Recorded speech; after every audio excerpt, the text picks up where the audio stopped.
জড়ার গতিতে ফলোয়ার্স বাড়বে আপনি যদি এই টিপস এবং ট্রিক্সগুলো ফলো করতে পারেন। আজকে আমি আপনাদের সাথে সেগুলোই শেয়ার করবো। হ্যালো এভরিওয়ান, আসসালামু আলাইকুম, সবাই কেমন আছেন?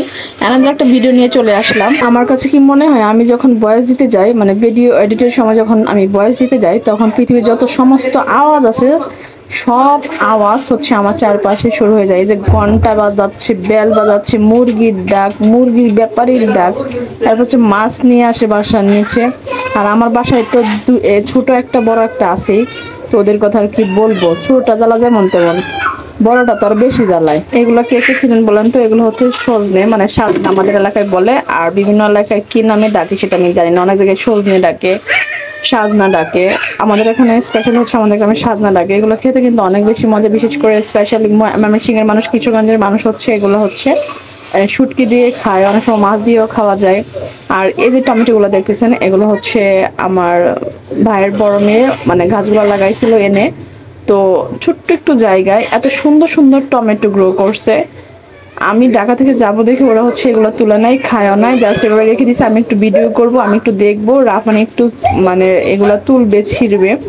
এই জন্য দেখেন, মানে দুইটা গাছ এনে লাগাইছে, তারপর এত বেশি টমেটো হয়েছে। এই মাছটা হচ্ছে আমরা যাওয়ার পর ভাই নিয়ে আসছে, আর এই মাছটা এত বড় ছিল এবং তাজা ছিল, আর খেতেও কিন্তু অনেক বেশি টেস্ট লাগছে।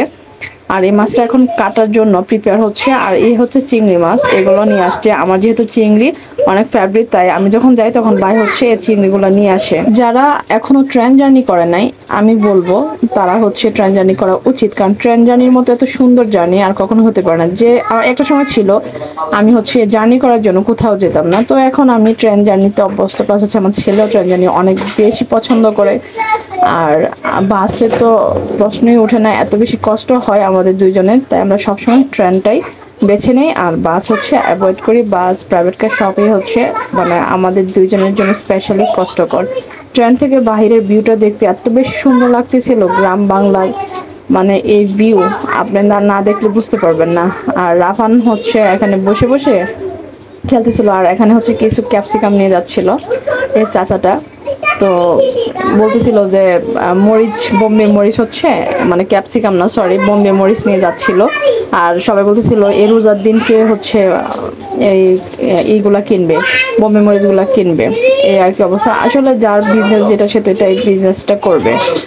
তবে বাচ্চাদেরকে সবসময় এই জানালার মধ্যে হাত দিলে বারবার চেক করে নেবেন উপরে জানালাটা ভালোভাবে ফিট করে লাগানো আছে কিনা। হঠাৎ করে কিন্তু জানালাটা পড়ে গেছিল, বাগিস রাফানের বাবার হাতে পড়ছে, বাবুর হাতে পড়ে নাই, তাহলে কি দশা হতো আল্লাহ জানে। আমার ছেলেটা ট্রেন জার্নি দেখেন কত সুন্দর করে এনজয় করতেছে। এখানে দেখেন সে খুব হাসি খুশি এবং একটা সিট সে নিয়ে নিছে, এবং সে দেখেন ট্রেন যেভাবে ঝিকঝিক ঝিকঝিক করে সেও মাথায় ভাবে নাড়াচ্ছিল। আর আমি বাহিরের ভিউটা নিচ্ছিলাম, আমি বলছি আম্মু আমাকেও দেখাও, আমাকেও দেখাও। এমনিতে ভিডিওতে আসতে চায় না, কিন্তু তখন কিন্তু সে ভিডিওতে আসতে চাইছে। মানে তার জার্নিটা ফুল হচ্ছে তার ভালো লেগেছে, এবং জার্নিতে কোনো খারাপ লাগে না। আবার সে নিজে থেকে বলে বাসে ওয়া ওয়া করি বাবা, এরকম বলে আর কি। তবে যাই হোক, মেন কথা চলে আসি, জলের গতিতে কীভাবে ফলোয়ার্স বাড়াবেন। সবসময় অ্যাক্টিভ থাকার চেষ্টা করবেন এবং অন্যজনের ভিডিওতে বেশি পরিমাণ কমেন্টস করবেন, এবং সাথে থেকে 5টা কমেন্টসের রিপ্লাই দিবেন এবং 10টা কমেন্টসের মধ্যে রিয়াকশন দিয়ে চলে আসবেন। এভাবে যদি আপনি কন্টিনিউ কাজ করতে পারেন, তাহলে কিন্তু আপনার ফলোয়ার্স জলের গতিতে বাড়বে। এর টিপস এবং ট্রিক্স যদি ফলো করতে পারেন। তো আজকে ভিডিওটা এখানে শেষ করছি। আল্লাহ হাফেজ।